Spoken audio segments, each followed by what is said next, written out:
Chapter number 1, The Road to the Village. Wasn't on any of our maps. You ever get that feeling in your gut, like you've taken a wrong turn, but the road keeps pulling you forward? That's how it started for us. 6 friends, a beat-up van, and a weekend trip to a village that wasn't on any of our maps. We thought we'd found a hidden gem, a quiet little spot in the mountains for some hiking, some beers, maybe a few ghost stories by a campfire. But the second we crossed into those fog-choked valleys, the air turned heavy, like the world was holding its breath. I'm Jake, by the way, and I'm telling you this because I need someone to hear it, someone to know what happened to us in that place. It was late September, the leaves already bleeding red and gold when we piled into Mia's old van. There was me, the guy who overthinks everything. Mia, our fearless driver who'd rather punch a problem than think it through. Ethan, the skeptic who'd scoff at anything weird. Sarah, the quiet one who noticed things the rest of us missed. Lucas, the joker who could make a funeral feel like a party. And Claire, the planner who'd mapped out our whole trip. We were all in our mid-20s, restless, chasing a break from city life. Claire had found this village online, some obscure forum post about a place called Hollowridge, tucked in the mountains, no tourists, no crowds. Sounded perfect. The only problem? None of our GPS apps could pin it down. We had a handwritten map Claire had scribbled from the post, and that was it. The drive was fine at first. We blasted music, laughed about stupid stuff from college, and passed around a bag of gas station snacks. But as we climbed higher into the mountains, the signal on our phones dropped. The radio fizzled into static, spitting out faint, garbled voices that made Lucas joke about alien transmissions. The road narrowed, asphalt crumbling into gravel, and the trees closed in, their branches scraping the van like fingers begging us to stop. By dusk, a thick fog rolled in, so dense it swallowed the headlights. Mia slowed to a crawl, muttering about how the map didn't mention this. "This is creepy as hell," Sarah whispered from the back, her voice barely audible over the hum of the engine. Ethan rolled his eyes. "It's just fog, relax." Then we saw the sign. It was half buried in weeds, rusted and tilted like it hadn't been touched in decades. "Hollowridge, 2 miles," it read. The letters faded but sharp, like they'd been scratched into the metal. Claire clutched her map, frowning. "That's not on here." Lucas laughed, saying it was probably some hillbilly prank. But I noticed Sarah staring at the sign like it was a warning. The air smelled wrong, damp like wet earth, but with a sour tang, like something rotting just out of sight. My stomach twisted, but I didn't say anything. Nobody did. We just kept going. The village appeared out of the fog like a dream you didn't want to have. A cluster of old houses, their wooden siding warped and peeling, lined a single dirt road. Windows glowed faintly, not with warm light, but a sickly yellow like dying candles. A church sat at the far end, its steeple leaning slightly, a bell glinting dully in the moonlight. The place felt still. No dogs barking, no crickets, just the crunch of gravel under our tires and the low moan of wind through the trees. Mia parked near a sagging general store with a closed sign that looked permanent. "This is it?" Ethan snorted, leaning forward. "Looks like a ghost town." We grabbed our bags and stepped out, the cold biting through our jackets. The air was heavier here, thick with that sour, earthy smell, and something else. Something metallic, like old blood. Claire checked her map again, muttering about a bed and breakfast we were supposed to find. "It's gotta be close," she said, but her voice wavered. Lucas, trying to lighten the mood, did a mock ghost wail, which earned him a shove from Mia. Sarah stayed close to me, her eyes darting to the shadows between the houses. "It's too quiet," she whispered. I nodded, my skin prickling. It wasn't just quiet, it felt like the silence was listening. We started walking, our flashlights cutting weak beams through the fog. The houses seemed to lean toward us, their windows dark but reflective, like eyes tracking our every step. I swear I saw a curtain twitch in one, but when I pointed it out, Ethan said I was seeing things. "You're freaking yourself out, Jake," he said, but his smirk didn't reach his eyes. We found the bed and breakfast, a tall, narrow building with a porch that creaked under our weight. The sign above the door read Hollowridge Rest, but the paint was chipped and the R was barely legible. Inside, the air was musty, thick with dust and that same sour smell. A woman greeted us, older, maybe 60, with gray hair pulled tight and eyes that didn't blink enough. "Welcome," she said, her voice flat, like she was reading from a script. She introduced herself as Mrs. Harrow, the owner, and handed us keys to our rooms without asking our names. The place was a maze of narrow hallways and creaking stairs. Our rooms were on the second floor, each with sagging beds and faded wallpaper that peeled like dead skin. Lucas joked about the place being haunted, but nobody laughed. We were tired, on edge, and that silence outside pressed against the windows, heavy and alive. After unpacking, we gathered in the common room downstairs, a cramped space with a single oil lamp flickering on a table. Mrs. Harrow was gone, but she'd left a tray of tea that smelled faintly of mold. Claire tried to plan the next day's hike, but nobody was listening. Sarah kept glancing at the window, where the fog pressed against the glass like a living thing. That's when we heard it. A low, rhythmic sound like chanting, coming from somewhere deep in the village. It wasn't loud, but it was steady, a pulse that vibrated in your chest. "What the hell is that?" Mia asked, standing up. Ethan, for once, didn't have a snarky comeback. He just stared at the window, his face pale. The chanting grew louder, then stopped abruptly, leaving a silence that felt worse. Sarah grabbed my arm, her nails digging in. "Did you see that?" she whispered, pointing at the window. I looked, but all I saw was fog. "Something moved," she insisted. "Something tall." We decided to check it out. Stupid, I know, but we were restless, and the idea of staying in that stuffy room was unbearable. Armed with flashlights and Lucas's pocket knife, we stepped outside. The fog was thicker now, curling around our ankles like it had weight.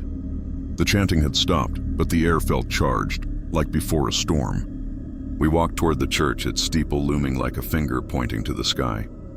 The dirt road was soft under our boots, almost sticky, and that metallic smell was stronger now, sharp enough to sting my nose. Halfway to the church, Claire stopped dead. "Look," she whispered, pointing her flashlight at the ground. There, carved into the dirt, was a symbol, a circle with jagged lines radiating from it, like a sun with broken rays. It wasn't deep, but it looked fresh, like someone had just drawn it. "That wasn't there before," Sarah said, her voice shaking. Ethan knelt to touch it, but Mia grabbed his arm. "Don't," she snapped. "It feels wrong." Lucas tried to laugh it off, but his voice cracked. I couldn't shake the feeling that the symbol was watching us, like it was alive.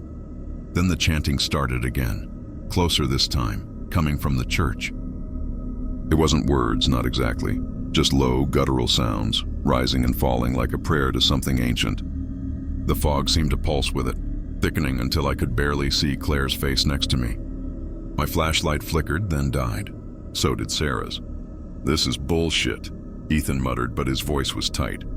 We turned back, ready to run, when something moved in the fog, a tall, thin shape just for a second, gone before I could focus. Sarah screamed, a short, sharp sound that cut through the silence. We didn't wait to see what it was. We ran, the chanting chasing us, the fog clawing at our backs. Back at the bed and breakfast, we locked the door and piled into my room, hearts pounding. Nobody spoke for a long time. The chanting had stopped, but the silence was worse, like the village was waiting. Sarah was shaking, saying over and over that she'd seen something in the fog, something with no face. Ethan tried to argue, but even he looked rattled. Claire clutched her map, muttering that we needed to leave at dawn. Lucas just stared at the window, his usual grin gone. Mia was the only one who seemed angry instead of scared, pacing like she wanted to fight the fog itself. I don't know what we saw out there, but it wasn't just our imagination. That symbol, that chanting, that shape in the fog, it's all tied to this place, to Hollowridge. We thought we'd found a quiet escape, but this village isn't empty. It's alive, and it knows we're here. Have you ever felt something watching you, something you couldn't explain? Share it below, because I need to know we're not alone in this. Chapter 2. Our first night was shattered by a chanting in the woods. You ever lie awake at night listening to the dark, feeling like it's listening back? That's how our first night in Hollowridge felt. After what we saw in the fog, the symbol, that tall, faceless shape, the chanting that seemed to crawl into our bones, we thought we'd be safe inside the bed and breakfast. We were wrong. The village wasn't done with us. It was just getting started, and by the time the sun rose, we'd all seen things we couldn't unsee. I'm Jake, still trying to piece this together, and I need you to hear what happened next in that godforsaken place. We'd locked ourselves in my room after running from the church, hearts hammering like we'd outrun death itself. The bed and breakfast was old, its wooden walls groaning under the weight of years, the air thick with dust and that sour metallic tang that clung to everything in Hollowridge. My room was small, with a single window that rattled in its frame, the fog outside pressing against the glass like it wanted in. Mia was pacing, her boots scuffing the warped floorboards, muttering about how we should have turned back at that rusted sign. Ethan sat on the bed, arms crossed, trying to play it cool, but his eyes kept flicking to the door. Sarah huddled in a corner, clutching her knees, whispering about the things she'd seen in the fog. Tall, thin, no face. Lucas, usually the loud one, was quiet, staring at the flickering oil lamp on the nightstand. Claire, our planner, was flipping through her notebook, her handwritten map spread out, but her hands were shaking. "We leave at first light," she said, voice firm but thin. Nobody argued. The silence outside was worse than the chanting. It wasn't just quiet, it was heavy, like the village was holding its breath, waiting for us to make a move. We tried to talk, to make sense of what we'd seen. Ethan, ever the skeptic, said it was just locals messing with us. Maybe some weird cult thing. People in small towns do creepy shit, he said, but his voice cracked on the last word. Mia snapped back. "You didn't see that thing in the fog, Ethan. That wasn't human."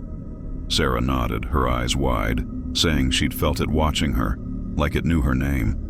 I didn't say it out loud, but I'd felt it too, a cold, crawling sensation, like something was peeling back my thoughts. We decided to take shifts, keeping watch, too wired to sleep. Mia and I took the first one, sitting by the window while the others tried to rest. The fog was still thick, swirling in slow, unnatural patterns like it was alive. The air smelled of damp wood and that sour, bloody undertone that made my stomach churn. Every creak of the house made us jump, every gust of wind sounding like a whisper. "This place is wrong," Mia said, her voice low. "It's like it's awake." I nodded, my flashlight dead in my hand, its batteries drained despite being new. I didn't want to tell her I kept hearing my name, faint, like it was coming from the walls. Around midnight, the chanting started again. It was different this time, louder, closer, coming from the woods behind the bed and breakfast. Not words, just deep guttural sounds rising and falling like a tide. It wasn't in the village anymore. It was right outside, hidden in the trees. The others woke up, their faces pale in the lamplight. "What the hell is that?" Lucas whispered, his usual grin gone. Sarah pressed her hands to her ears, shaking her head. "It's them," she said. "The things in the fog."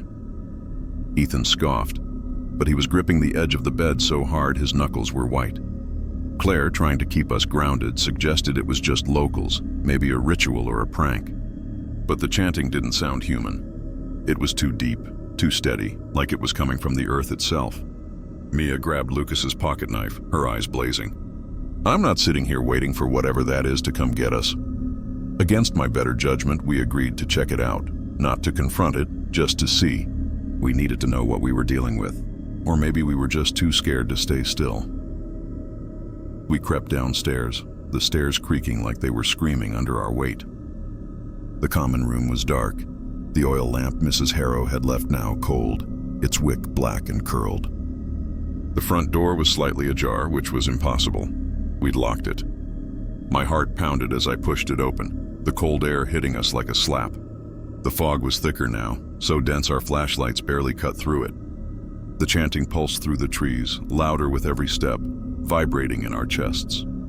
The woods were just beyond the village, a wall of gnarled pines and twisted oaks, their branches clawing at the sky.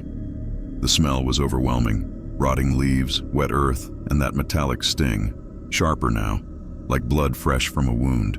We stuck close, moving as a group, our breaths fogging in the cold. The chanting grew erratic, rising to a fevered pitch, then dropping to a low drone. Sarah grabbed my arm, her nails digging in. "It's moving," she whispered. She was right.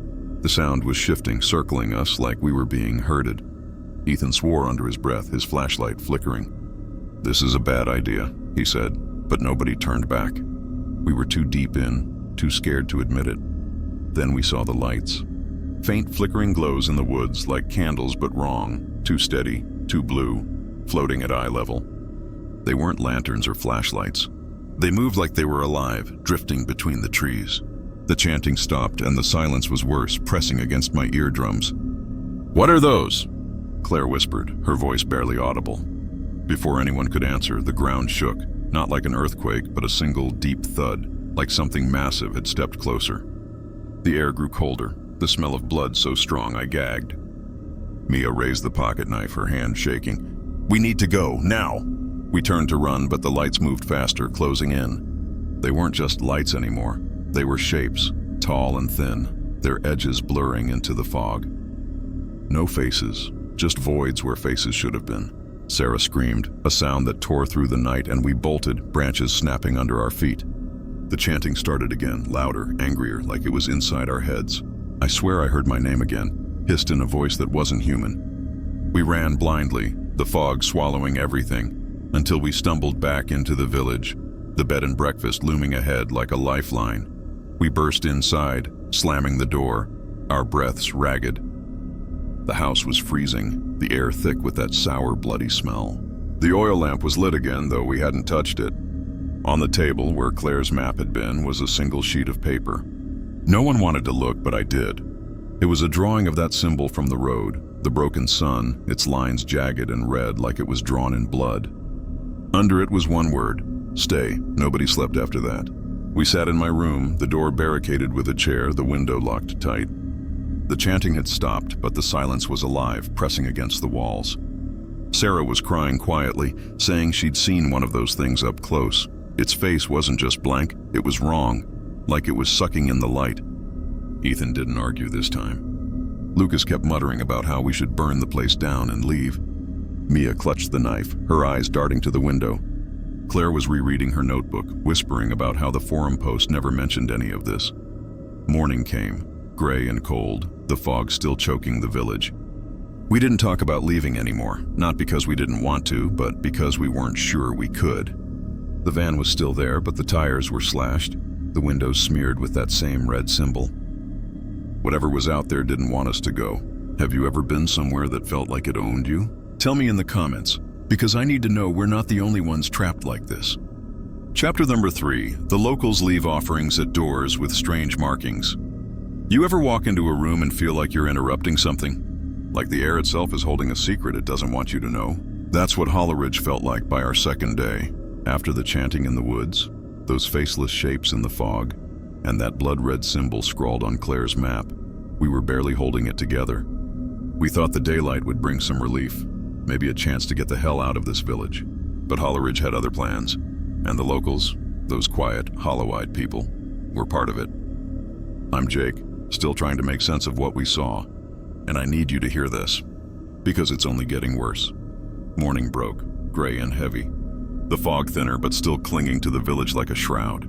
The air smelled of damp earth and that sharp metallic tang that made my throat burn. We'd barely slept, huddled in my room at the bed and breakfast, the chair still wedged against the door. Mia was up first, checking the van, only to come back swearing. The tires were slashed, the windows smeared with that broken sun symbol, its jagged lines glistening like fresh blood. Ethan tried to laugh it off, saying it was just vandalism, but his voice was tight, and his eyes kept darting to the windows. Sarah hadn't spoken much since the woods, her hands trembling as she clutched a mug of cold tea.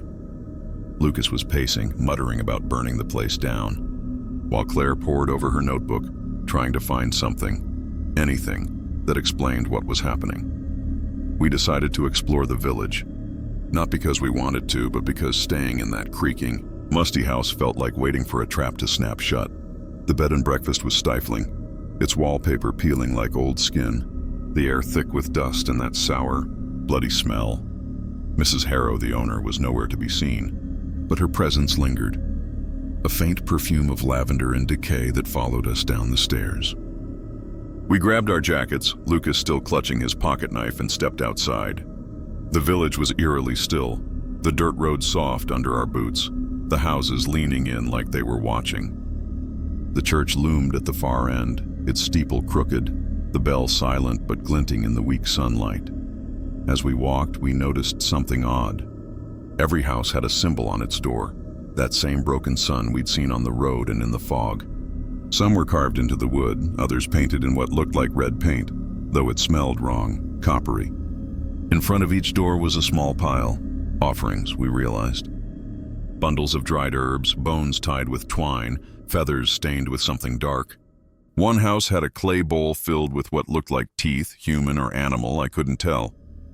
"What the hell is this?" Mia whispered, her voice sharp. Sarah backed away, shaking her head.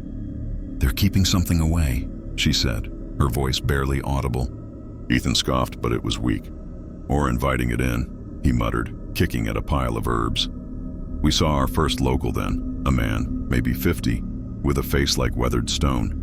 He was placing a bundle of twigs at a door, his hands moving slow, deliberate. His eyes met mine and I froze. They were empty, not blank, but hollow, like he was looking through me. He didn't speak, just turned and shuffled toward the next house.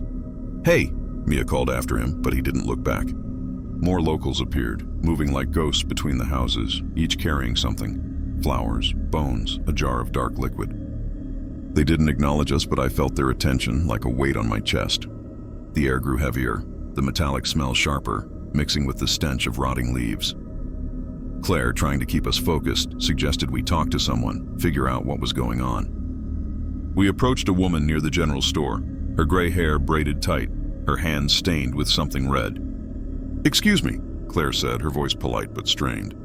"We're new here. What are these offerings for?" The woman paused, her eyes flicking to the symbol on the store's door.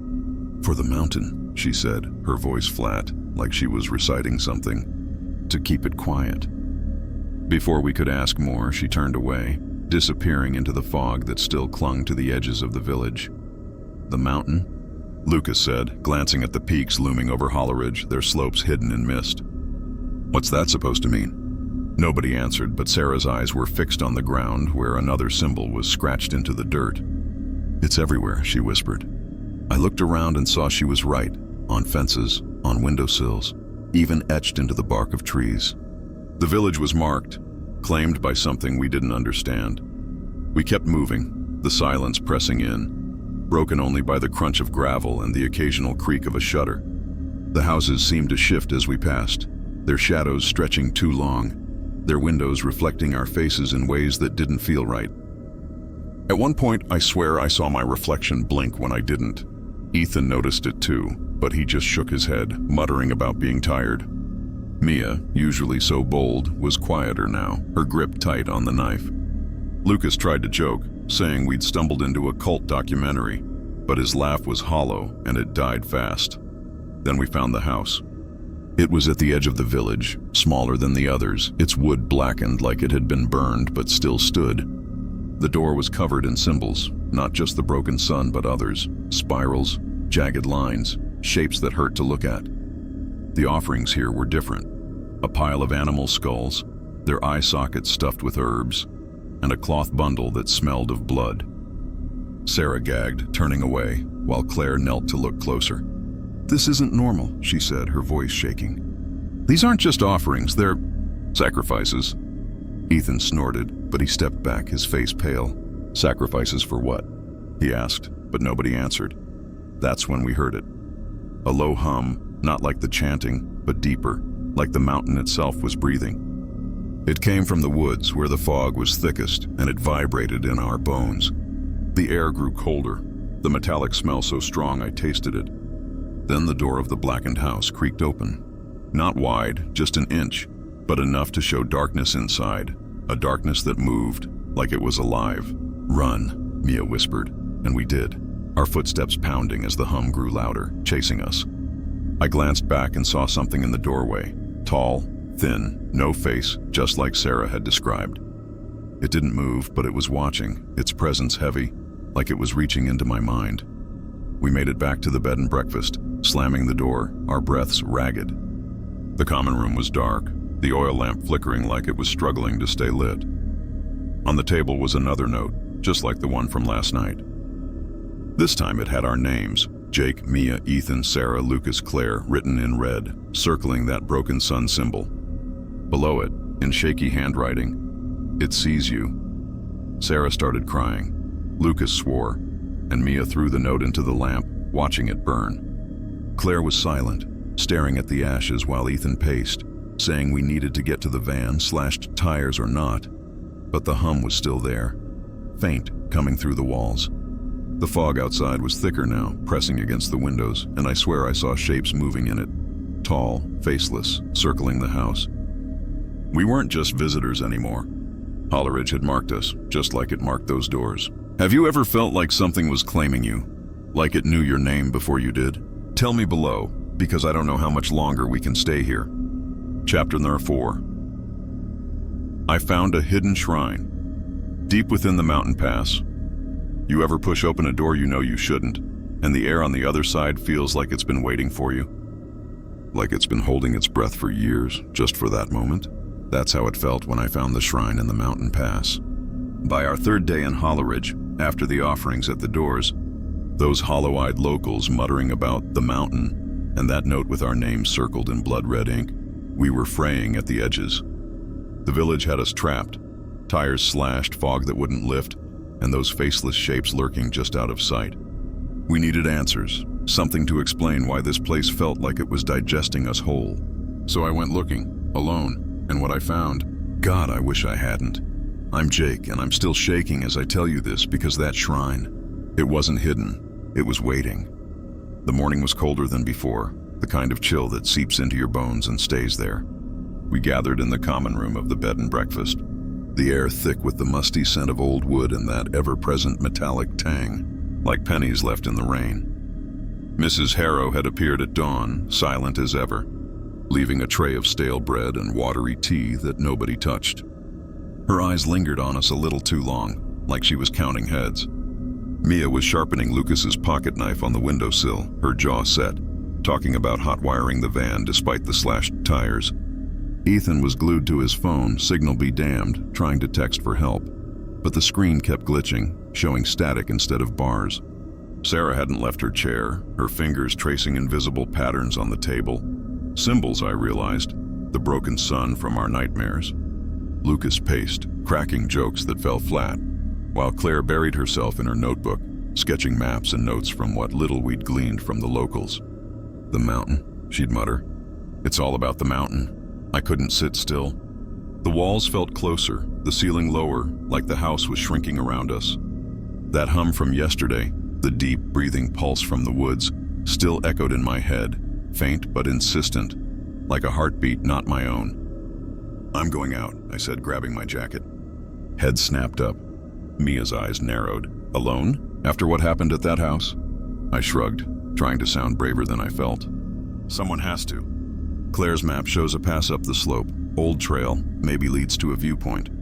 If I can get high enough, signal might come through. It was a half-lie. I wanted to see the mountain up close, to understand why the locals whispered about it like it was alive. Ethan snorted. Hero complex much? Take the knife. But Mia pocketed it instead. Be back by noon, she said, her voice steel. Sarah just looked at me, her eyes pleading. Don't go, they said. But I went. The village was a ghost of itself in the daylight. Houses huddled under the gray sky, their doors marked with those red symbols that seemed to pulse if you stared too long. The offerings were gone, swept away like they'd never been, but the air smelled of them, herbs and bone and blood, mingling with the damp earth. I followed the dirt path that wound up from the church, the ground soft and sucking at my boots, like it didn't want to let go. The fog clung to the lower slopes, but as I climbed it thinned, revealing the mountain's face. Jagged rocks, twisted pines leaning at impossible angles, their needles whispering in the wind.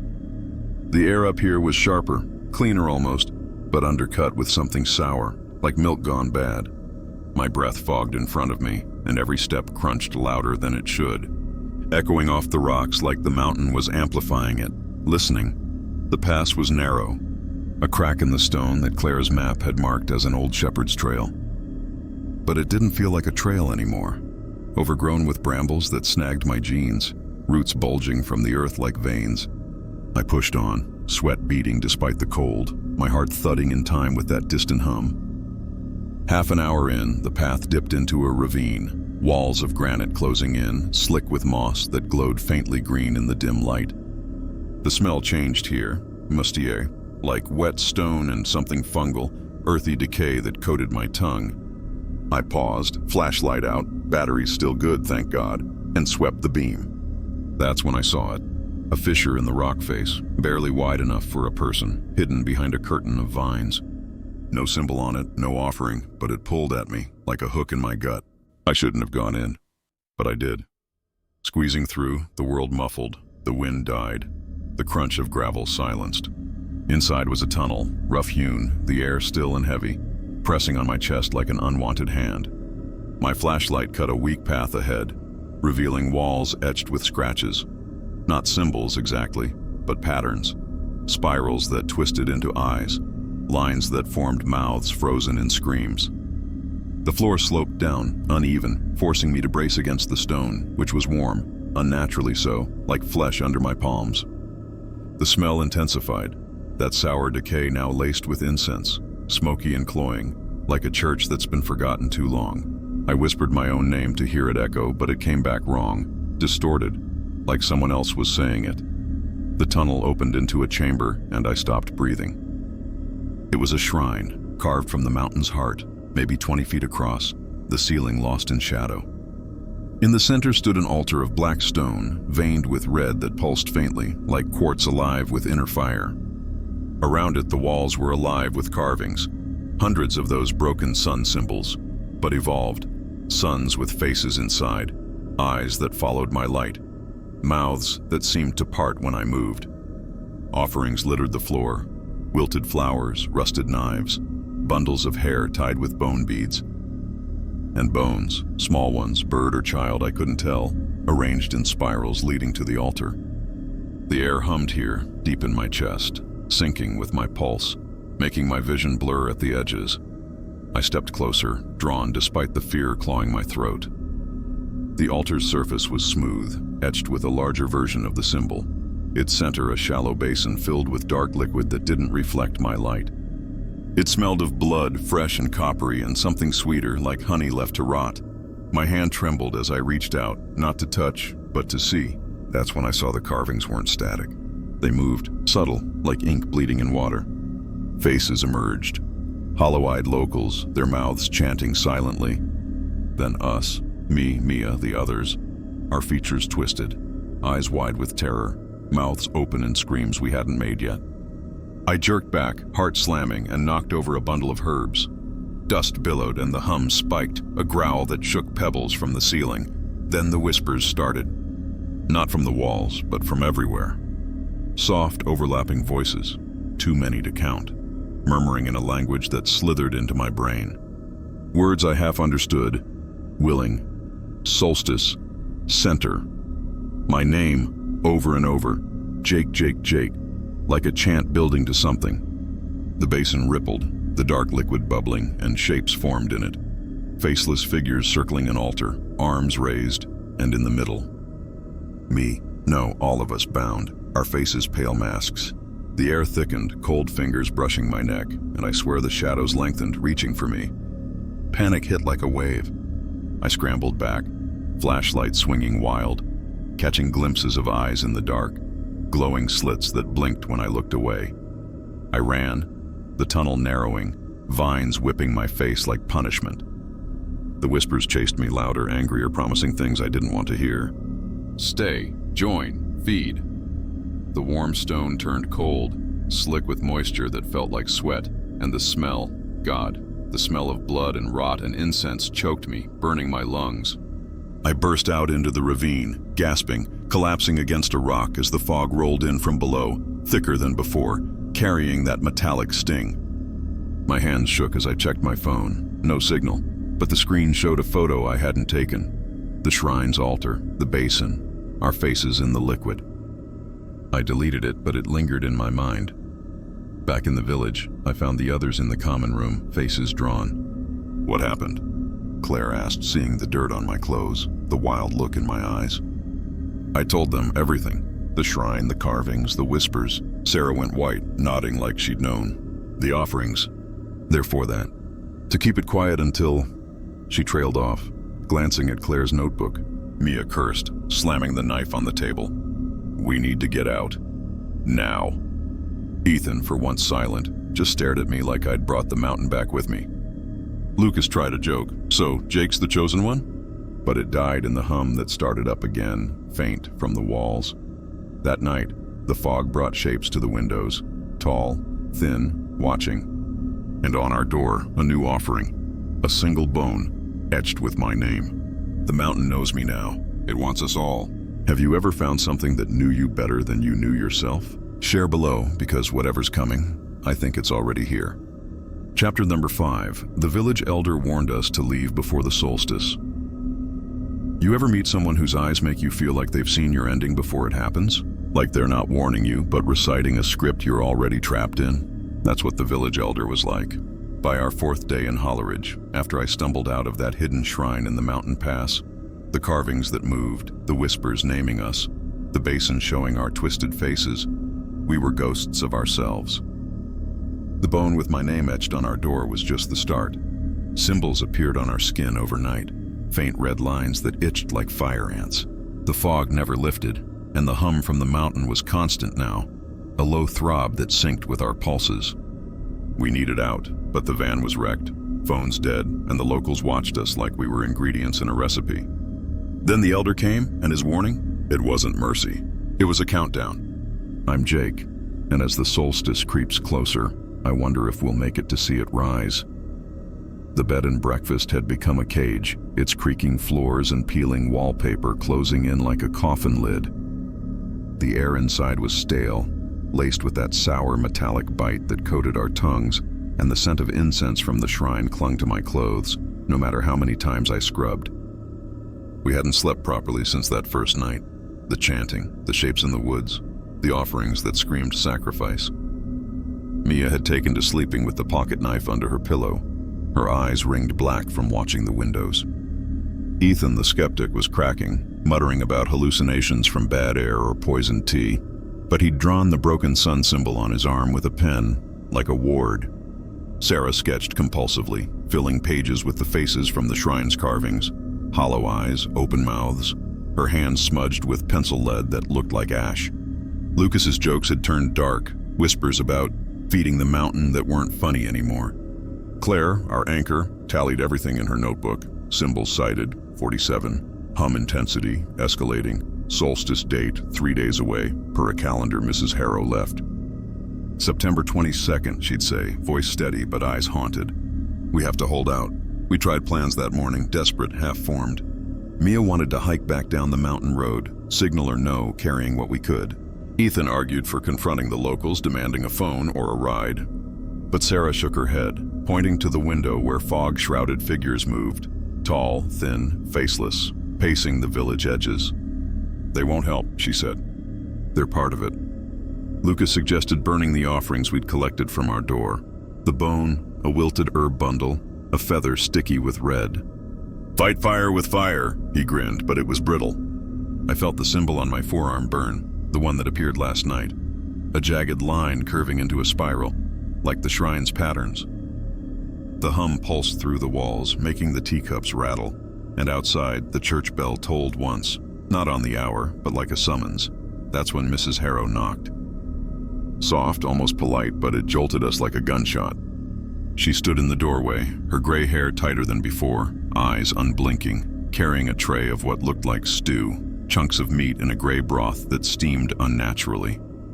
The elder wishes to see you, she said, voice flat as gravel. No hello, no why, just that. We exchanged looks, Mia gripping the knife, Ethan stepping forward like he owned the place. Tell him to come here, Ethan snapped. Mrs. Harrow didn't flinch. He doesn't come to outsiders. You go to him. Her gaze lingered on the symbol peeking from my sleeve, and for a second, her lips twitched. Not a smile, but something knowing. Claire closed her notebook. We'll go, all of us, Mia protested, but the hum swelled, pressing on our eardrums, urging us out. The elder's house was at the village's heart. Opposite the church, a squat building of dark timber that seemed rooted to the earth. The path to it wound through the dirt road, past doors still marked with faded symbols, the ground littered with remnants of offerings, twigs, feathers, a cracked eggshell that oozed yellow. The air was thick, the fog parting just enough to show locals in doorways, their faces gaunt, eyes following us without expression. One man, the one from the offerings, nodded slowly as we passed, his hand tracing the air in a spiral. The smell hit harder here, blood and earth and something spiced, like cinnamon mixed with rust. My skin crawled. the symbol on my arm itching fiercely as if waking up. Inside, the house was dim, lit by a single hearth fire that crackled without warmth. The air smelled of smoke and herbs, heavy and herbal, masking but not hiding the metallic undercurrent. The elder sat in a high-backed chair by the fire, a man who looked carved from the mountain itself, skin like bark, eyes deep-set and milky, hands gnarled like roots clutching a staff topped with a polished bone. He was old, ancient even, but moved with a deliberate grace that made the room feel smaller. "Sit," he rasped, voice like wind through dry leaves.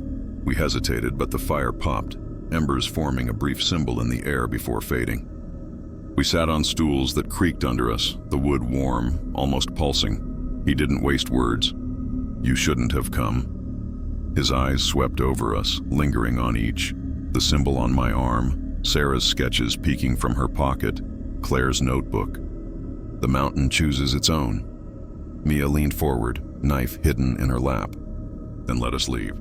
"Fix the van, give us a way down." The elder chuckled, a dry sound like breaking twigs. "Leave? The road is gone. The fog holds what it takes." Ethan snorted. "Bullshit." "People come and go." The elder's milky eyes fixed on him, and Ethan fell silent, face paling. "Not at solstice. Not when it wakes." Sarah whispered, "The shrine." "What is it?" The elder's hand tightened on his staff. "A mouth. It speaks in whispers, shows truths you can't unsee. You fed it curiosity. Now it hungers." He told us then, in fragments that wove like smoke. Hollowridge wasn't built. It grew from the mountain's vein, a place where the earth bled and something older stirred. Every solstice, when the sun hangs low, the mountain demands balance, a willing outsider to center the ritual, to quiet the hunger until next year. The offerings? Placations, the shapes in the fog, echoes of those who refused. "Your friend saw the shrine," he said, nodding at me. "It marked you all. Names in blood, faces in the basin. You're woven now." Claire's voice trembled. "We didn't ask for this." The elder leaned forward, firelight catching the bone on his staff.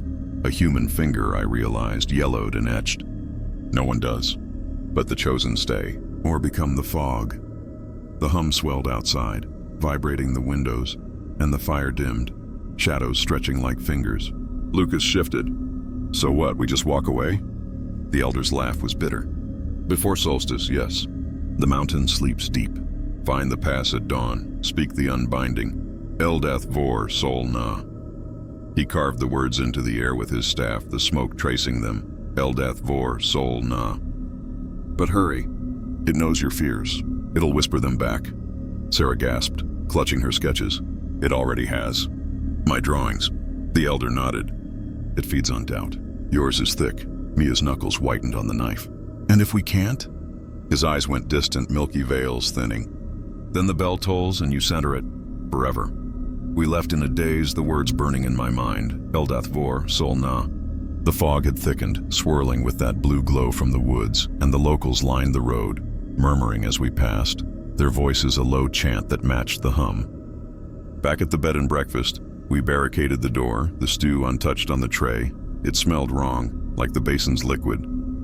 Claire wrote the unbinding phrase 100 times, her pen scratching like claws. Ethan paced, doubting even now.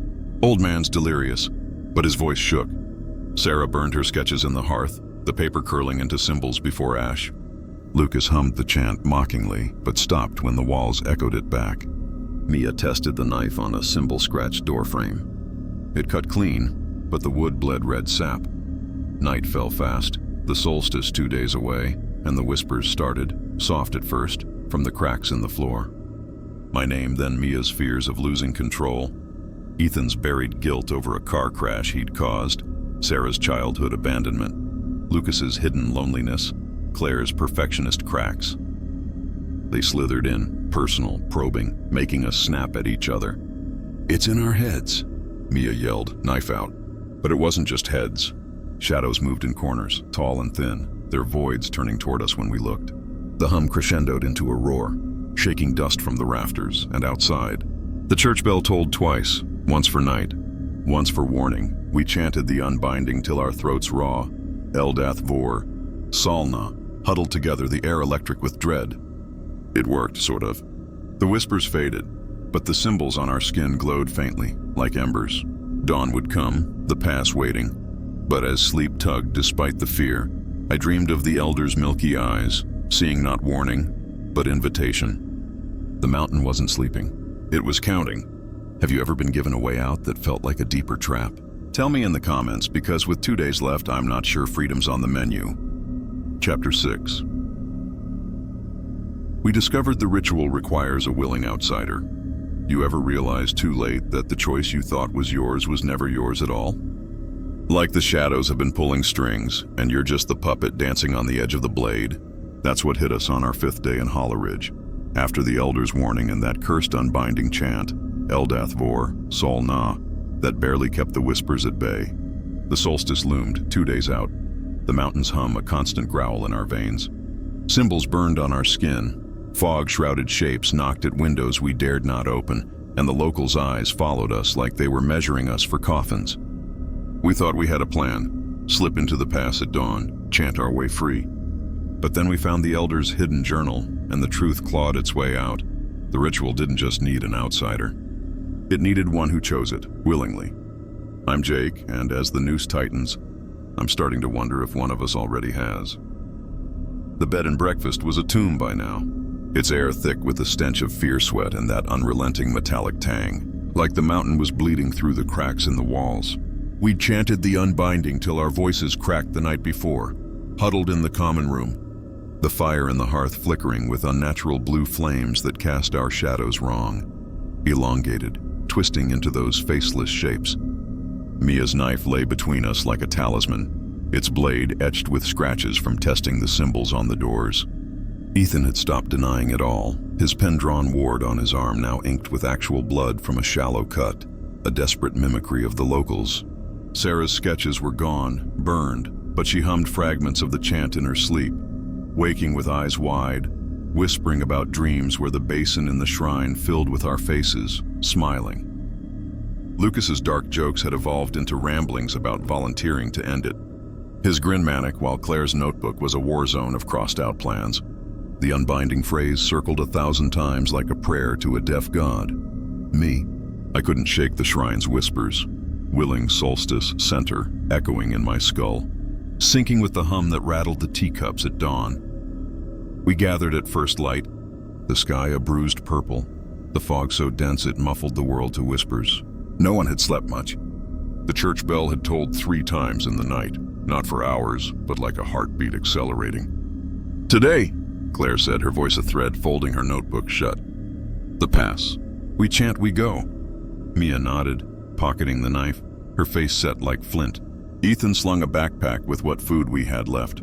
Stale bread, a jar of that dubious stew Mrs. Harrow kept leaving, its contents congealing into something that moved if you watched too long. Sarah clutched a bundle of herbs from an offering pile. For luck, she murmured, though her hands shook. Lucas cracked his knuckles, muttering, "If the mountain wants a volunteer, it can have my left foot." I forced a laugh. But the symbol on my forearm throbbed, hot as a brand. We slipped out the back, avoiding the main road where locals might lurk. The village was asleep, or pretending to be. Houses silent, doors marked with fading red symbols that seemed to watch us pass, their jagged lines pulsing faintly in the gloom. The ground was softer, almost spongy, sucking at our boots with wet sounds, and the air carried that spiced rust smell, heavier now, like the mountain was exhaling. The path to the pass wound up from behind the church, steeper than I remembered, brambles snagging like fingers, roots bulging like veins under the soil. The hum was louder here, vibrating up through our souls, making our teeth ache. "Keep chanting," Mia hissed, starting the words. Eldath Vor, Solna, low and steady. We joined in, voices overlapping, a ragged chorus that felt more plea than command. Halfway up, the fog thickened into walls, parting only to reveal glimpses of the slope, rocks etched with spirals, pines bent double as if bowing, their needles whispering back our chant in mocking echoes. The smell shifted, incense and decay, the shrine's breath wafting up from the earth. Sarah stumbled, clutching her herbs, gasping, "It's listening!" Ethan snapped, "Then chant louder!" But his voice cracked, the hum drowning him out. We pushed on, sweat stinging the symbols on our skin, which burned brighter like warnings. Lucas tripped over a root, sprawling into mud that clung like tar, and when he stood, his hand came away red. Not blood, but ochre clay smeared with a handprint that matched the broken sun. "What the fuck?" he whispered, wiping it off, but the stain stayed, glowing faintly. The pass narrowed, the ravine walls closing like jaws, moss slick underfoot. That's when we found it. Not the shrine's fissure, but a cleft in the rock, hidden by a fallen boulder we hadn't noticed before. Claire's map marked nothing there, but the hum peaked, a roar in our ears, and a gust of wind, warm, fetid, pushed us toward it. "The unbinding," Mia urged, but Sarah froze, pointing.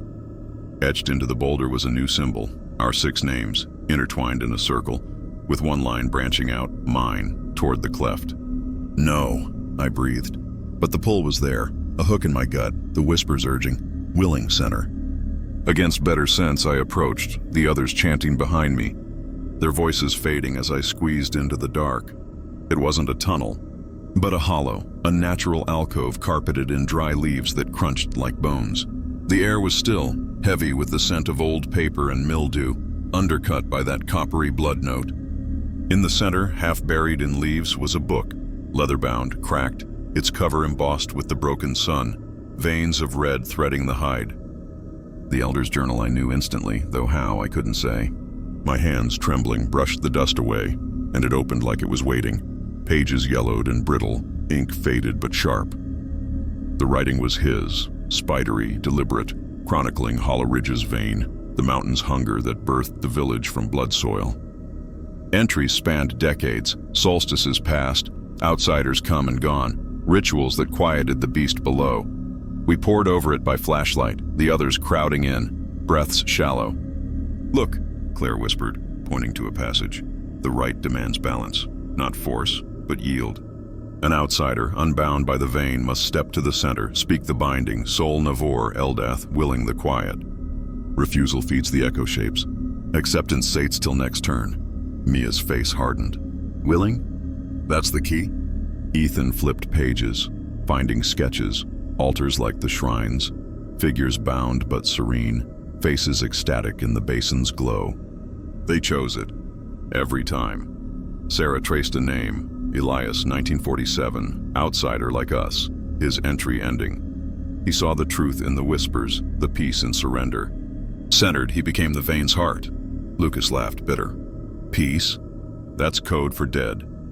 But the hum softened as we read, like approval, and the symbols on our skin cooled, almost soothed. The climax built slow, insidious. Deeper in, an entry dated last solstice. The girl, Clara, names echo, beware, resisted, birthing stronger echoes.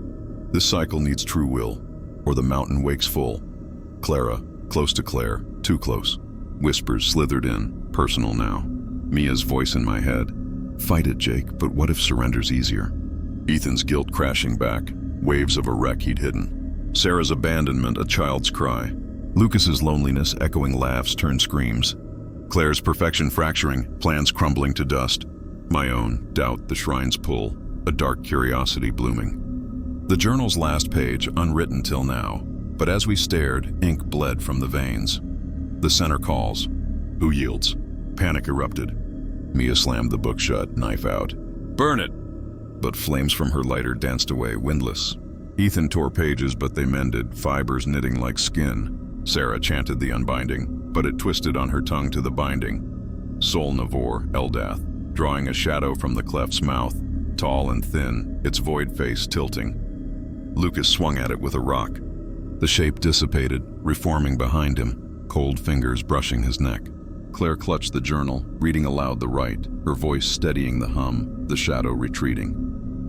"It's us or it," she said, eyes on me, the branched line. "Jake, you found the shrine. It marked you first." I backed away, heart thundering, the alcove shrinking, walls pulsing warm. The whispers crescendoed, a chorus of past centers, voices layered, peace, join, willing. The symbol on my arm blazed, vision blurring to the basin's reflection. Me at the altar, arms wide, face serene, the others fading to fog. "No," I gasped. But the pull was sweet, a release from the fear, the fraying bonds of us. Mia grabbed my arm. "Fight it!" Ethan yelled, We're not leaving you! Sarah's herbs crumbled to ash in her fist, Lucas blocking the shadow's reach. Claire closed the journal, the ink halting. The right says 1. But maybe all willing, shared. We fled then, journal clutched like a bomb, the cleft ceiling behind with a grind of stone, echoes chasing, center, yield. Down the pass, brambles tearing, the village below awakening, locals in doorways, eyes milky like the elders, murmuring the binding. The hum roared triumph, church bell tolling 4, a day closer, 1 left. Back in the house, barricaded, we burned what we could of the journal, but core pages survived, the right etched permanent. Whispers persisted, probing weaknesses, and in the night, one of us, whose voice I can't say, murmured the binding words in sleep. Solna for Eldath. The symbols glowed brighter. The mountain waited, patient, for the willing heart. Have you ever felt a darkness that promised peace and surrender? Share below, because with 1 day left, choice feels like illusion. Chapter 7. The mountains themselves began to whisper our deepest fears. You ever hear your own thoughts spoken back to you, twisted into something you'd rather bury? Like the darkness knows your secrets better than you do and isn't afraid to spit them in your face? That's what the mountain did to us on our 6th day in Hollowridge, with the solstice just 1 day away. The Elder's journal had laid it bare. The ritual needed a willing outsider, someone to step into the heart of the mountain's hunger and quiet it. The symbols on our skin burned brighter, the fog thickened with faceless shapes, and the hum was now a voice, picking at our fears like scabs. We'd burned what we could of the journal, but its words, Sol Navor Eldath, clung like damp rot. I'm Jake, and as the mountain started whispering our deepest fears, I realized it wasn't just testing us. It was choosing. The bed and breakfast was a prison now, its walls groaning like they were alive, the air heavy with that metallic tang of blood and the sweet decay of incense from the shrine. We'd barricaded the door after fleeing the cleft, the journal's surviving pages hidden under a floorboard, but their weight lingered, like eyes watching from the shadows. Mia sat by the window, knife in hand, her eyes bloodshot from chanting the unbinding, Eldath Vor, Sol Na, through the night, her voice hoarse but defiant. Ethan had stopped pretending he wasn't scared, his hands trembling as he traced the bloody wart on his arm, muttering about the car crash he'd caused years ago, the one he'd never confessed to. Sarah's sketches were back, drawn in ash on the floor, our faces twisted, smiling in the shrine's basin. Lucas's manic energy had turned inward, his fingers picking at the symbol on his wrist, whispering about being alone forever. Claire's notebook was a lifeline, her pen scratching new plans, but her eyes were glassy, like she was fighting a dream she couldn't wake from. My own symbol, a jagged spiral on my forearm, felt alive, pulsing with the hum that shook the walls, whispering my doubt. You'll fail them. Jake, like always. Dawn came, gray and suffocating. The fog so thick it pressed against the windows like a living thing, carrying that spiced rust smell that burned our throats. The church bell tolled 5 times, not for time, but a countdown, each clang tightening the noose. We'd planned to try the pass again, to chant the unbinding and run, but the whispers had grown personal overnight, seeping into our heads. Mia heard her father's voice, the one who'd called her weak before he left. Ethan, his sister's screams from that crash. Sarah, her mother's cold silence. Lucas, a crowd laughing as he stood alone. Claire, her own voice berating every mistake. Mine was my sister, lost to illness I couldn't fix, saying, "You let me go, Jake, you'll let them go too." The voices weren't loud, but they were relentless, weaving into the hum, making us snap at each other over nothing. A spilled cup, a wrong look. "We can't stay here," Mia said, slamming the knife into the table, the blade sticking in the wood like it was flesh. "The pass. Now." Claire nodded, clutching her notebook, but Sarah shook her head, ash smudging her fingers. "It knows us. It's in us." Ethan cursed, pacing, his ward bleeding fresh from scratching. Lucas, quiet for once, pointed to the window. "Look." Outside, the fog swirled, forming shapes, tall, thin, their void faces clearer now, mouths moving in sync with the whispers. They weren't just watching, they were speaking our fears, lips curling around words we'd buried deep. My sister's name, over and over, in a voice that wasn't hers. We moved anyway, desperate to act. The village was awake, locals in doorways, their milky eyes tracking us as we headed for the pass. Offerings lined the path again, bones, herbs, a cracked mirror reflecting our faces wrong, eyes too wide, mouths smiling when we weren't. The air was thick, the ground spongy, sucking at our boots with wet, greedy sounds. The smell was unbearable, blood and earth and that fungal decay from the shrine, now laced with something acrid, like burning hair. The hum vibrated through the trees, the pines leaning closer, their needles whispering our names in rhythm. Jake, Mia, Ethan, Sarah, Lucas, Claire. Mia led, chanting the unbinding, her voice cutting through the fog, but the words felt thin, like shouting into a storm. The pass was different now. The brambles were denser, thorns drawing blood that dripped red, then black, sizzling into the soil like it was drinking. The ravine walls glistened, slick with moss that pulsed faintly, green veins threading toward the cleft we'd found yesterday. "Keep chanting," Claire urged, her voice breaking as she clutched the unbinding phrase. But the whispers drowned us out. Louder, sharper, personal. Mia's father, "You'll break like I did." Ethan's sister, "You left me to burn." Sarah's mother, "Unwanted, always." Lucas's crowd, "Nobody stays." Claire's self, "You planned it wrong. Always wrong, my sister. You failed me." Jake, "You'll fail them." The symbols on our skin glowed, searing, and Sarah dropped her herbs. Clutching her head, screaming, "Make it stop!" We reached the cleft, now wider like a mouth yawning open. The journal's pages, the ones we'd hidden, were there, laid out on a flat stone like an offering, their ink bleeding fresh. The binding chant, Sol-Navor, Eldath, bolded, underlined. "How?" Ethan whispered, but Lucas laughed, a cracked sound. "It's playing us." Mia kicked the stone, pages scattering, but they floated back, reassembling, the words glowing like embers. The hum spiked, a roar that shook the ground, and the fog parted, revealing the shrine's tunnel beyond, its walls alive with carvings, our faces now, carved fresh, mouths open in silent screams, eyes fixed on the altar inside, its basin bubbling with dark liquid that reflected us.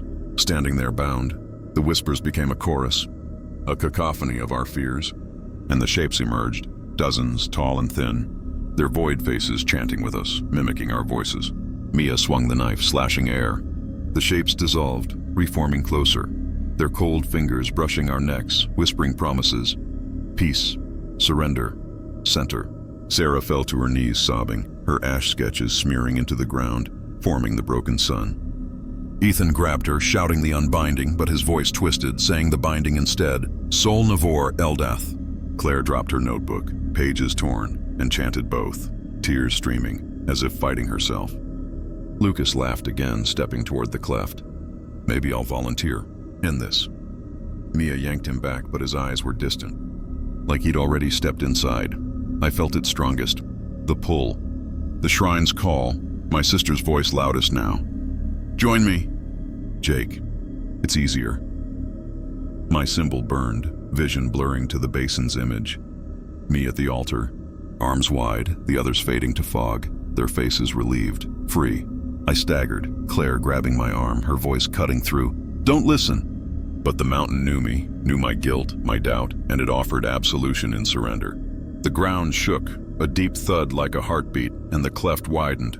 The shrine's altar glowing, the basin's liquid rising, spilling over, smelling of blood and honey and rot. The shapes closed in, their void mouths chanting my name, and for a second I wanted to step forward, to quiet it all. Mia's scream snapped me back, she'd cut her palm, blood dripping into the soil, shouting the unbinding so loud it echoed off the rocks. The shapes recoiled, the hum stuttering, and we ran, dragging each other down the pass, thorns tearing, fog clawing like hands. Back in the village, locals lined the road, chanting the binding softly, their hands tracing spirals in the air. The church bell tolled 6, the hum surging back, and on our door, a new offering. 6 feathers, each etched with a symbol matching our skin. We barricaded ourselves in, chanting the unbinding till our throats bled, but the whispers grew louder, personal, relentless, promising peace if one of us stepped forward. Lucas's eyes lingered on the door, Sarah's on her ash, Ethan's on his blood. Claire clutched the unbinding phrase, Mia her knife. But me, I felt the mountain's pulse in my own, whispering my sister's name. The solstice is tomorrow. The mountain's awake and it's not waiting anymore. Have you ever heard a voice that knew your soul's cracks and offered to fill them? Tell me below, because I'm afraid one of us is already breaking. Chapter 8. My neighbor's smile didn't reach his hollow, hungry eyes. You ever look into someone's eyes and see nothing? Not emptiness, but a hunger that makes your skin crawl. Like they're not seeing you, but what you could become. That's what I saw in the neighbor's face on our 7th day in Hollowridge, the solstice now hours away. The mountain's whispers had burrowed into our minds, spitting our fears back. Mia's weakness, Ethan's guilt, Sarah's abandonment, Lucas's loneliness, Claire's failures, my own guilt over my sister's death. The symbols on our skin glowed like brands. The hum was a roar, and the fog-shrouded shapes were bolder, knocking on our barricaded door.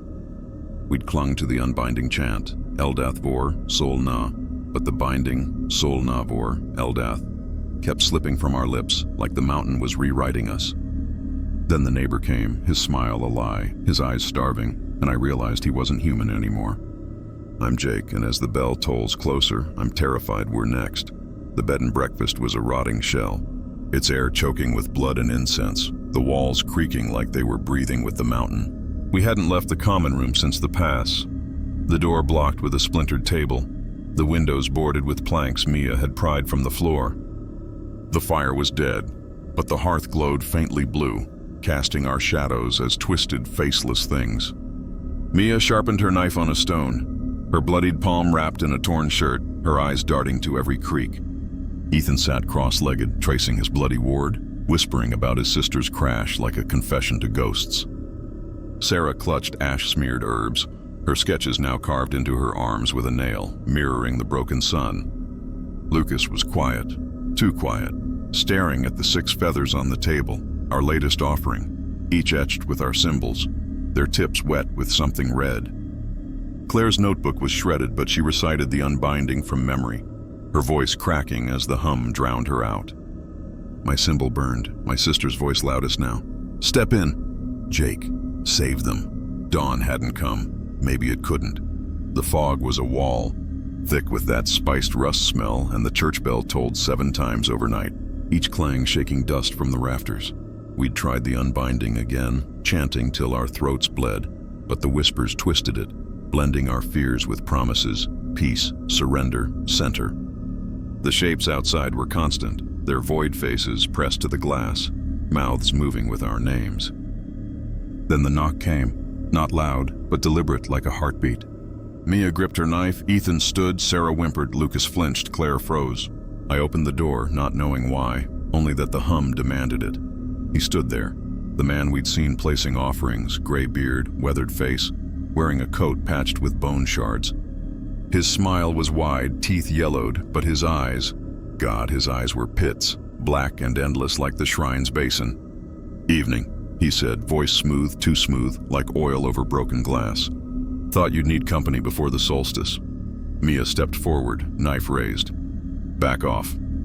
His smile didn't falter, but his eyes flicked to her blade, hungry, like it was meat. No need for that, he said, stepping inside, uninvited, the air chilling as he crossed the threshold. The smell hit, blood, herbs, and something sour, like meat left to rot. The hum softened, as if pleased. He called himself Amos, said he lived next door, though the nearest house was 50 yards away, its windows dark. You've seen the mountain's truth, he said, sitting unasked on a stool, his hands folding over a cane topped with a carved eye that seemed to blink. It's chosen you. Ethan snorted, but his voice shook. Chosen us for what? Your creepy ritual? Amos's smile widened, but his eyes stayed dead, starving. Not mine. The veins. One must stand at the center, willing, or the mountain wakes fully.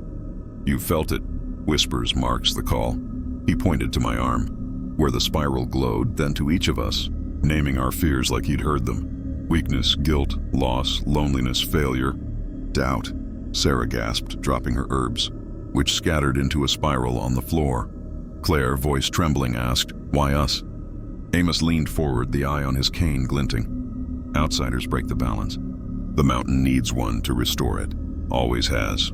He pulled a cloth from his coat, revealing a bone, human, etched with the broken sun, identical to the one on our door. This was Clara, last solstice. She resisted, became echo. He gestured to the window where a shape lingered, its void face mimicking a scream. Lucas laughed, a broken sound. So we're screwed unless one of us plays martyr. Amos's smile didn't reach his eyes. Willing, not martyr. Peace in the center. The rest walk free. The hum surged, the room shaking, boards cracking as the shapes outside pressed closer, their fingers scratching glass. Mia lunged, knife to Amos's throat, but he didn't flinch, his eyes swallowing her anger. "Cut me, it changes nothing," he said. The bell tolls at midnight. Choose, or it chooses. He stood, cane tapping, and left the bone on the table, its etchings glowing faintly. The door shut behind him, but his smell lingered. Blood, rot, hunger. The whispers roared now, not just in our heads, but from the walls. The floor, the air. Mia's father, Ethan's sister, Sarah's mother. Lucas's crowd, Claire's self, my sister. All chanting Sol Navor, Eldat. Weaving with Amos's voice, choose! We exploded, shouting, accusing, unraveling. Mia threw the bone into the hearth, but it wouldn't burn, the blue flames licking around it like a caress. Ethan yelled at Lucas for joking about volunteering, his fist clenched like he'd swing. Sarah sobbed, carving another symbol into her palm, blood dripping into the ash spiral.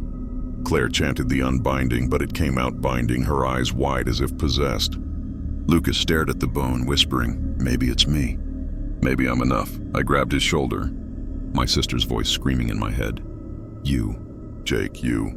The symbol on my arm was fire, my vision blurring to the shrine's basin, me at the center, smiling, the others fading. Free. The hum peaked, a scream in our bones. And the shapes broke through, not the window, but the air, materializing in corners. Their void faces chanting our fears, hands reaching. Mia slashed at one, her knife passing through like smoke, but it recoiled, reforming. Sarah threw her herbs, their ash scattering, briefly dimming the shapes. Claire shouted the unbinding, correct this time, and the shapes flickered, but the hum laughed, deep and mocking. Ethan punched a wall, blood smearing his knuckles, his sister's name on his lips. Lucas stepped toward the door, eyes glassy, muttering, "I can do it." "I'm alone anyway." Mia tackled him, screaming, "No one's giving in." But his symbol glowed brighter, like it agreed. I saw it then. The bone on the table, its etchings shifting, forming Lucas's name, then mine, then all of ours, cycling like a roulette wheel. The whispers crescendoed, promising peace, release if one stepped forward. My sister's voice was loudest. "Save them, Jake, like you couldn't save me." I staggered, the room spinning, the basin's image in my mind. Me, willing, centered, the mountain quiet. Claire grabbed my hand, her chant steadying me, but Lucas was at the door, hand on the knob, his voice soft. "What if it's right?" The bell tolled 8, midnight close, and the shapes closed in, their hunger palpable, their void eyes mirroring Amos's, starving. Waiting, we dragged Lucas back, barricading tighter, chanting the unbinding till our voices gave out. The shapes faded, but the bone glowed, names still cycling. Amos's smile haunted me, his eyes in every shadow, and the whispers didn't stop, burrowing deeper. One must choose. The solstice was hours away, the mountain awake, its hunger ours. Have you ever seen someone look at you like you're already gone? Tell me below, because I'm afraid Lucas, or one of us, is already too far in. Chapter 9. The ancient bell tolls to begin their dark ceremony. You ever hear a sound that stops your heart, not from fear, but because it feels like the world itself is ending? Like every toll of a bell is counting down your last breath? That's what the ancient bell did on our 8th day in Hollowridge, or was it the 9th? Time blurred, the solstice upon us, the mountain's hunger a living thing clawing at our insides. Amos's visit had cracked us open, his hollow eyes promising peace and surrender, the bone on our table cycling our names like a death lottery. The whispers were constant now, our fears a chorus. Mia's rage at her father's abandonment, Ethan's screams from the crash, Sarah's silent rejections, Lucas's echoing isolation, Claire's crumbling plans, my sister's fading hand. The symbols scorched our skin, the fog bled through cracks, and the shapes, those faceless echoes, waited, patient. We chanted the unbinding till we bled, but the binding words slipped in, sweet as poison. Then the bell tolled and the ceremony began. Not theirs, ours. I'm Jake. And this is how the mountain claimed its due. The bed and breakfast was a husk, its air thick as tar, reeking of blood-soaked earth and the cloying incense that seeped from the walls like sweat. We'd nailed the last boards over the windows after Amos left, but the shapes pressed against them anyway, their void faces smearing the wood with cold condensation that dripped like tears. Mia paced, her knife a blur in her hand, the cut on her palm reopened and wrapped in bloody cloth, her breath sharp as she muttered the unbinding, Eldath Vor, Sol Na, like a curse. Ethan huddled by the hearth, the blue flames flickering over his face. His bloody ward now a map of scars from clawing at it, whispering apologies to his sister's ghost. Sarah rocked in the corner, her carved symbols weeping pus, ash from her herbs smeared across her cheeks like war paint, her eyes distant as she hummed fragments of the binding chant. Lucas sat cross-legged on the floor, the 6 feathers clutched in his fist, his manic grin gone, replaced by a hollow stare at the bone Amos left, its etchings glowing with his name, Lucas, etched deepest now. Claire recited from memory, her shredded notebook pages taped together, but her voice wavered, the words twisting on her tongue. Sol Na. No, Eldath. My spiral burned hottest, my sister's voice a loop. Center it, Jake. End the pain. The solstice sun, if you could call the gray smear overhead a sun, hung low, bleeding red through the fog that choked the village. We'd lost track of hours. The church bell's tolls marked time now, each one a hammer blow. 9 clangs had come at dusk, shaking the foundations, the hum swelling to a thunder that rattled our teeth. The locals' chants filtered through, low, guttural, Sol Navor, Eldath, rising from houses like a tide. They're starting, Sarah whispered, her voice breaking the silence we'd fallen into, a fragile truce after the accusations flew. Why you? Why not me? The bone had cycled to Claire, then back to me, its glow pulsing with the hum. Mia stopped pacing, knife lowered. We fight, no one goes. But Lucas's eyes were glassy, fixed on the door. The feathers crushed to powder in his hand. Then the 10th toll came, not from the church, but deeper from the mountain's gut, a resonant boom that vibrated through the floorboards, up our spines, syncing with our heartbeats. The air shifted, growing heavier, laced with that spiced rust, blood and honey and rot, thick enough to taste. The cymbals flared, white-hot, and the whispers exploded.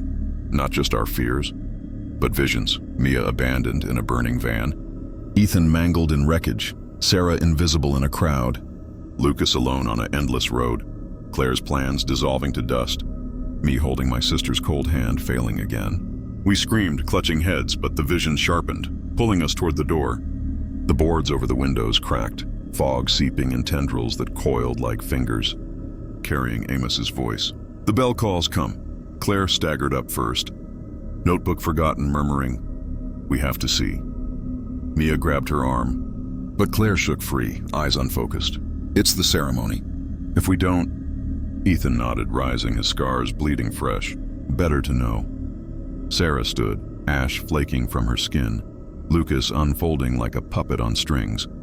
I felt it too, the pull, sweet and inevitable, the basin's reflection calling, us at the altar, willing, centered. "No," Mia growled, knife out, but even she wavered, the hum promising release from her father's shadow. Against the fraying threads of will, we moved, unbarricading the door, stepping into the night that wasn't night, the fog a living shroud swirling with blue glows. The village had transformed. Houses stood empty, doors ajar, symbols blazing like beacons, offerings scattered, bones, herbs, mirrors cracked to show our twisted faces. Locals emerged from shadows, gaunt processions in ragged robes stitched with bone beads, their milky eyes fixed ahead, mouths moving in unison. Sol Navor, Eldath. They carried torches of twisted pine, flames blue and steady, smelling of sulfur and decay, lighting a path to the church. The air hummed electric, the ground pulsing underfoot, soft as flesh, veins of red ochre threading toward the steeple. Amos led them, cane tapping rhythm, his smile wide but eyes hungrier, pits that swallowed light. He saw us, nodded once as if we'd RSVP'd. "The center awaits," he rasped, voice blending with the chant.